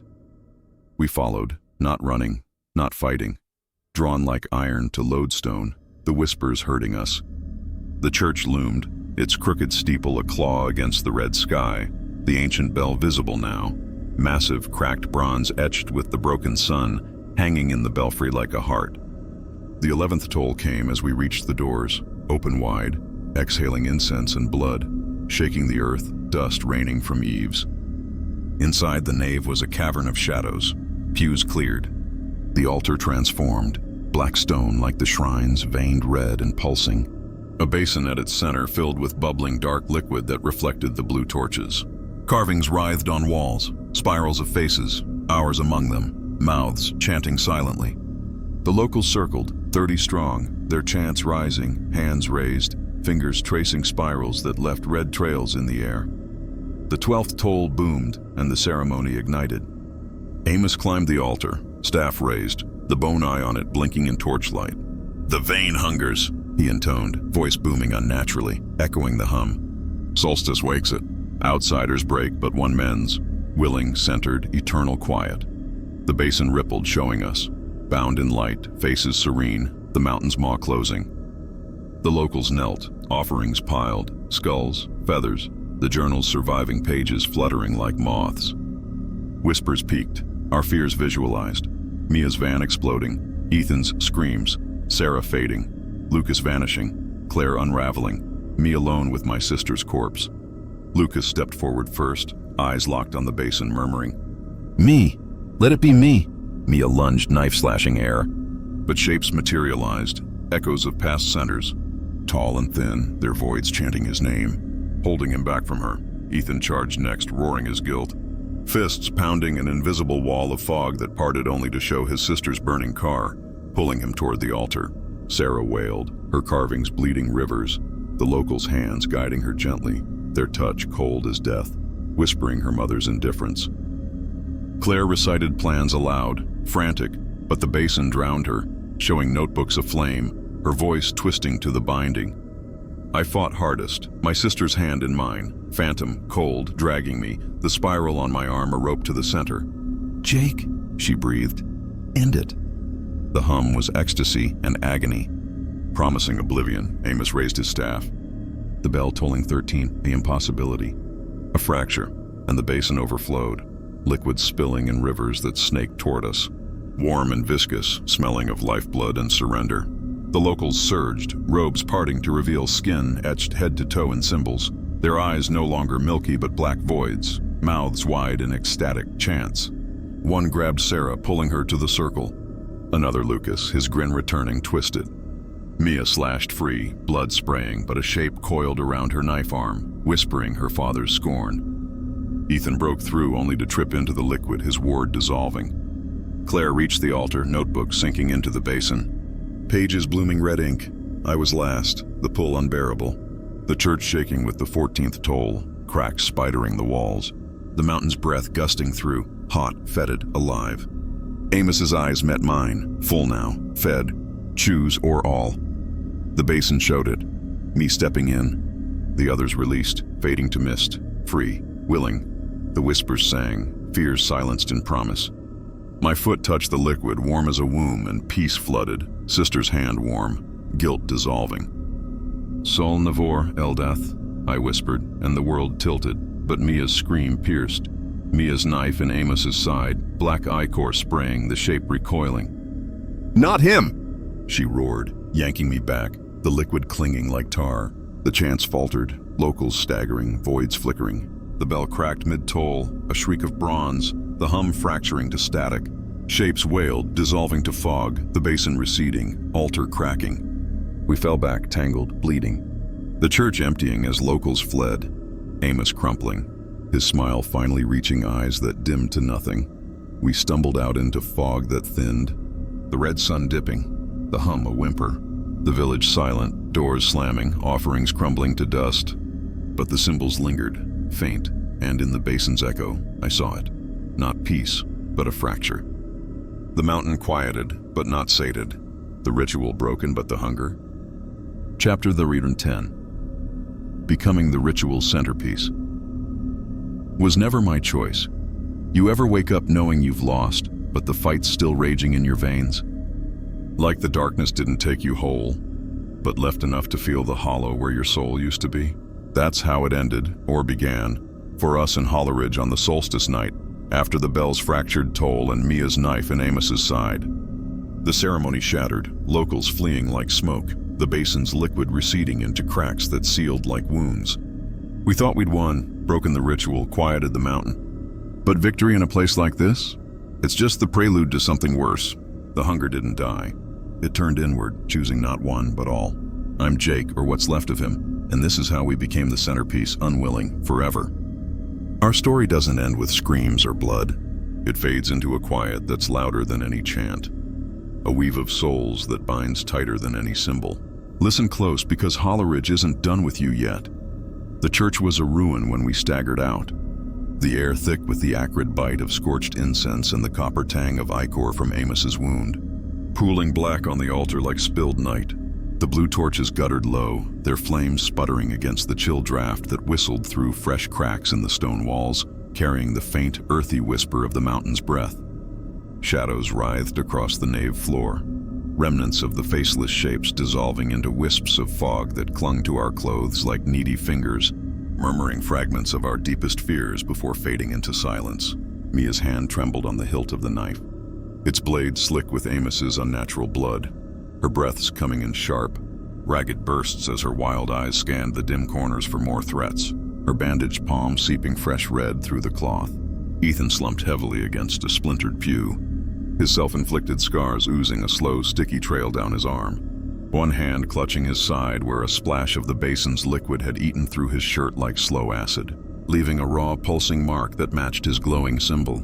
Sarah knelt amid the spilled offerings, her carved symbols on her arms and palms smeared with ash and crimson streaks, rocking back and forth as she murmured the unbinding chant, Eldath Vor, Solna, her voice a fragile thread fraying in the humid air. Lucas stood frozen by the arched doorway, the crushed powder of the six feathers dusting his trembling hands like grave dirt. His once manic grin now a pale ghost haunting his lips, his eyes distant and glassy as if he'd already taken that first step into the ritual's heart. Claire knelt nearby, gathering the tatters of her notebook with shaking fingers, its pages sodden with the basin's viscous residue, the ink running in rivulets that formed new, pulsing symbols on the paper, alive and shifting under the dying torchlight. My own spiral symbol on my forearm throbbed with a deep, insistent ache, not fiery pain anymore, but a dull, burrowing pressure like roots taking hold. And for the first time since the shrine, my sister's voice fell silent in my head, replaced by a quiet, echoing hum that resonated in my chest, syncing with the labored breaths of the others. The hum didn't die with the bell's final shattered crack. Instead, it transformed, softening from a roar to an intimate vibration, threading through our veins like a shared pulse, aligning our heartbeats into one uneven, insistent rhythm that echoed in the cavernous silence of the church. The fog outside the shattered stained glass windows thinned to gossamer veils, pierced by the solstice sun's dying red smear on the horizon, revealing glimpses of the village below. Houses standing sentinel in the twilight, their doors hanging open like slack, exhaling jaws. Symbols on the thresholds dimmed but watchful. No more chants rose from the dirt streets, no guttural calls of Sol Navor, Eldath to stir the night, just an oppressive silence, heavy as wet earth after a grave is filled, broken only by the distant drip of ichor from the altar. We did it, Mia whispered, her voice cracking like dry leaves as she finally lowered the knife, doubt creeping into her fierce gaze like fog through a crack. Ethan let out a laugh, wet and pained, echoing hollowly off the vaulted ceiling. Did we? Feels like the worst heartburn from hell, man. Like something's still digesting us.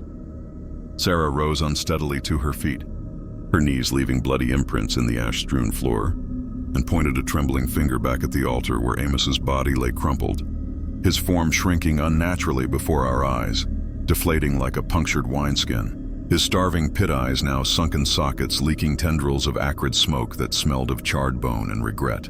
He's gone, she said, her voice barely above the hum. But the bone-handled cane that had fallen beside him began to glow with an inner, sickly light, the carved eye at its top blinking once, slow, deliberate at me, its lid fluttering like a warning heartbeat.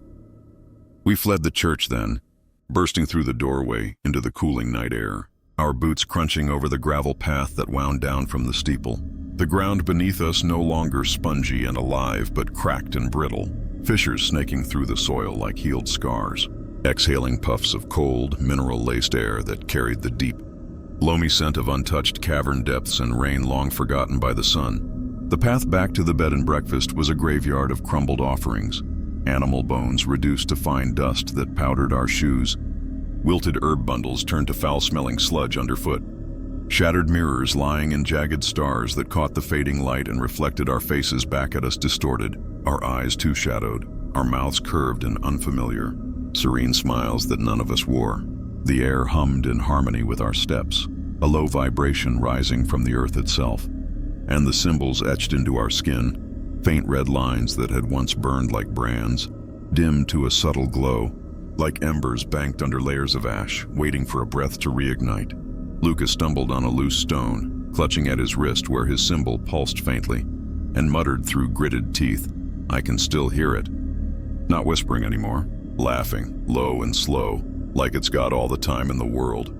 Claire nodded absently, her arms wrapped tight around the sodden bundle of her notebook, its weight a sodden anchor against her chest.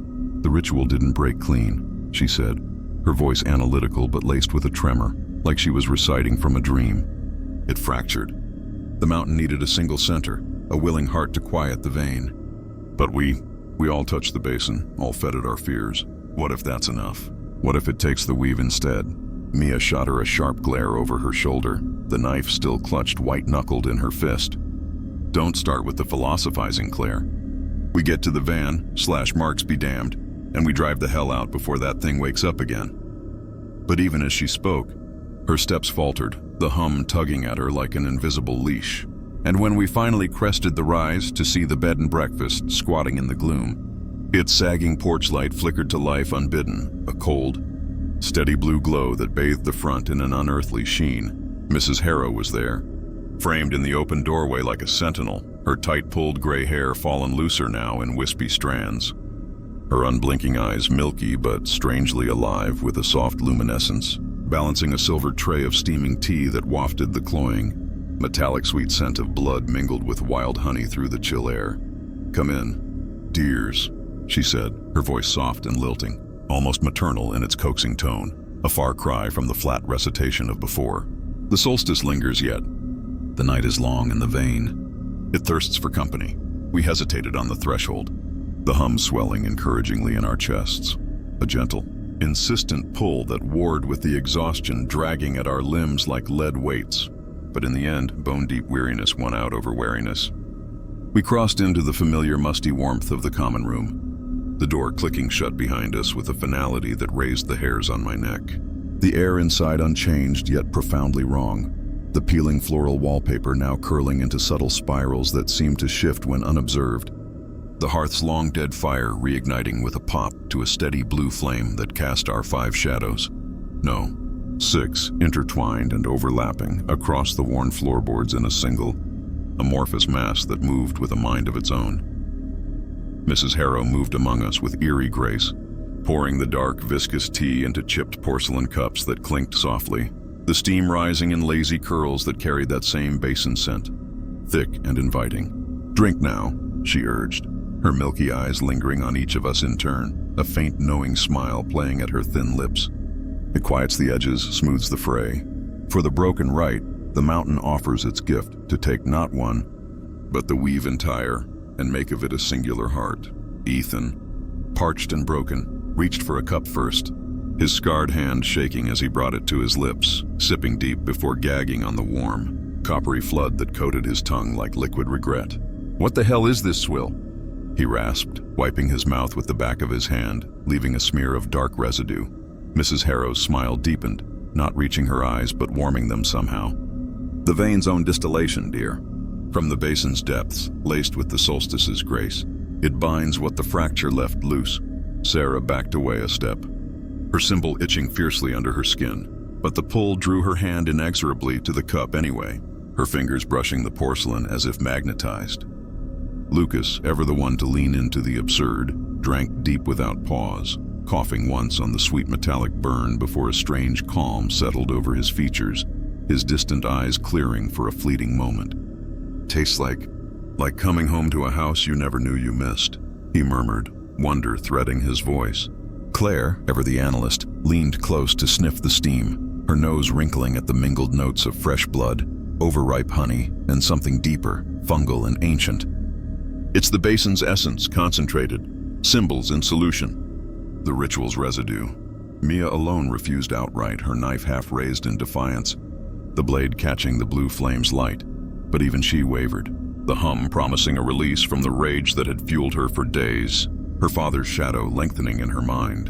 And me, God help me with the spiral's ache gnawing deeper, I sipped tentatively, the warmth spreading through my throat like liquid sunlight, soothing the burrowing roots in my flesh, filling my sister's silence with a sudden chorus of voices.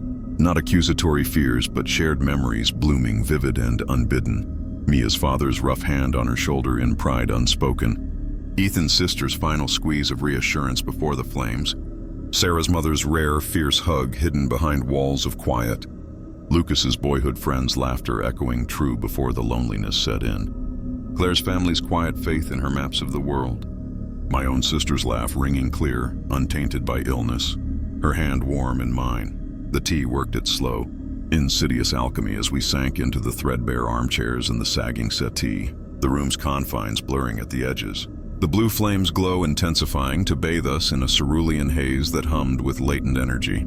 We began to talk, not in the frantic accusations and unraveling shouts of before, but in a weaving of stories, the hum acting as an invisible bridge between our minds, drawing forth confessions that flowed like the basin's liquid, smooth and inevitable. Mia spoke first, her knife forgotten on her lap as she recounted her father's last words, not as scorn, but as a choked admission of pride he'd carried to his grave, her voice softening with the memory's weight.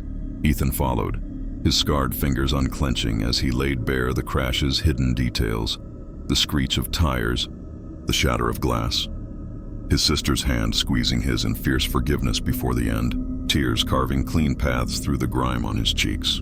Sarah's turn came quiet, her rocking stilled as she recalled her mother's rare embrace, a hidden anchor in the sea of indifference, her carved symbols no longer weeping but glowing in sync with the others.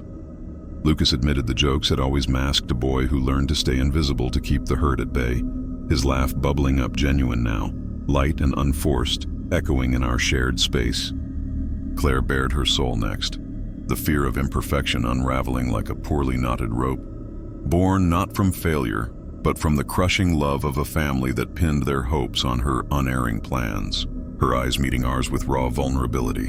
And I told of my sister's laugh, bright as summer bells, the illness stealing it note by agonizing note, my guilt over hands that couldn't hold her back from the dark, the words spilling out not as torment but as release, the hum harmonizing our voices into a single, resonant chant that formed unbidden on our tongues. Eldath soul. Vorna, words without translation but heavy with meaning, felt in the bones, together in the quiet, eternal in the weave. Mrs. Harrow watched from her perch by the hearth, her faint smile now blooming fully, reaching even her milky eyes to infuse them with a warmth that bordered on pity, her form seeming to blur at the edges like fog meeting flame. "See now?" she murmured, her voice blending seamlessly with the hum. "The mountain mends what the solstice broke. One center was the old way, a single heart to quiet the veins' endless hunger. But you fractured the right with blade and will, spilled the ichor before the binding sealed. So it takes not one but the weave of all, fusing your threads into a singular pulse, a guardian heart to hold the quiet from within." Panic flickered then, a dying ember, Mia surging to her feet with a guttural snarl, her knife flashing in the blue light as she lunged toward the door. But the glowing threads of red light that had begun to emanate from our symbols tightened gently around her wrists and ankles, not restraining with force but drawing her back to the circle with inexorable tenderness, the hum shifting to a soothing lullaby that eased the fire from her eyes. Ethan bolted upright, lunging for the door with a desperate curse, but where the portal had been now stretched only seamless wall, the wallpaper pulsing faintly like living skin under his pounding fists, the blue flame laughing softly in the hearth. Sarah reached tentatively for the boarded window, her fingers brushing the glass that yielded not tonight but to the shrine's basin in vision. Our 6 faces reflected back not in terror but in wholeness, centered and serene amid the dark liquid swirl, the sight pulling a soft sigh from her lips. Lucas's genuine laugh rang out again, unmarred by mania, as he extended his dusted hands, the powder swirling up to join the threads, his voice light. What if this is it?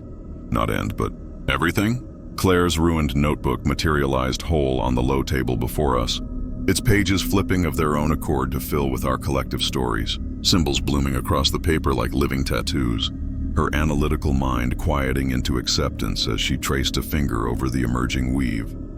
The climax unfolded not in violence or screams, but in a gentle, inexorable merging, the threads of red light from our symbols thickening to cords that linked arm to arm, chest to chest, drawing our bodies into a loose circle on the threadbare rug, the symbols aligning with a soft, resonant click into the form of the broken sun, now complete and radiant.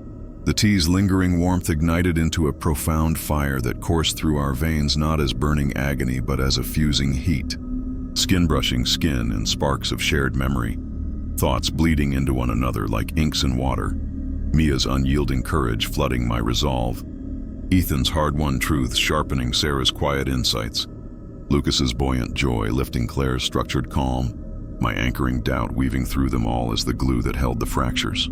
The hum swelled to a triumphant song, no longer external but born from within, our heartbeats merging into a single, steady thrum that echoed the mountain's own buried pulse. Mrs. Harrow knelt gracefully into the circle last, her form beginning to dissolve at the edges into swirling mist that smelled of lavender and deep soil, the locals' distant echoes filling the room with harmonious sighs as they too faded into the weave, their ancient burdens lifted in our shared quiet. The common room expanded around us, walls melting away to reveal the cavernous heart of the shrine itself. Rough-hewn stone veined with pulsing red quartz, the basin rising not as a threat but as an embrace, its dark liquid warm and viscous as it lapped at our feet, enveloping us slowly in a tide that smelled of lifeblood and sweet surrender. Buoying us upward into weightlessness, we ascended into the center, then, not dying in the traditional sense, but becoming, our forms blurring at the edges as the weave completed. Individual voices harmonizing into a singular chorus that quieted the veins' eternal rumble with a lullaby of unity. Amos's voice echoed one final time from the depths, not in mockery but in gentle guidance, his starved features softening in the basin's glow. Willing or not, in the fracture you chose to stay, to mend what the old rite could only bind. Peace is the weave, eternal and shared. Faces from the shrine's ancient carvings materialized around us, past centers, their expressions no longer ecstatic masks, but serene witnesses, smiling with the freedom of release as they dissolved into the light, their stories threading into ours. The solstice sun dipped fully beyond the basin's visionary horizon, the fog lifting from Hollowridge's valleys like a long-held breath released, the winding road reappearing clear and inviting under a sky-bruised purple, the battered van waiting sentinel by the rusted sign, tires inexplicably whole, ready for the next wanderers who might stumble into the vane's subtle call. Time lost meaning in the aftermath. Were they days, months, years that passed in the blink of our conjoined eye? But the hum endured, soft and content, a perpetual undercurrent to the mountain's slumber. I am Jake, still in fragments, but woven fuller now. Mia's fierce courage pulses in my veins like wildfire ready to spark. Ethan's unflinching truths sharpen every word I form. Sarah's quiet, seeing strength colors the shadows I perceive. Lucas's irrepressible joy lifts my every laugh into flight. Claire's meticulous order charts the endless maps of our shared mind. We watch from the heart, not with hunger, but as guardians. The mountains quiet our solemn purpose, its whispers now our own song carried on the wind to those who listen too closely on fog-shrouded roads. Choice was never truly mine, nor yours perhaps, but in the weave, peace unfurls like a secret kept too long, profound, unasked, inevitable. Hollowridge endures as ever, a living vein pulsing with borrowed lives, offerings obsolete in our eternal vigilance, the ancient bell silent and cracked yet whole in its repose. And if you ever feel that subtle pull on a misted mountain path, that hum syncing with your solitary heartbeat, pause and listen. The center calls not to shatter you, but to mend the fractures you carry unseen, to weave you into something larger, willing or not.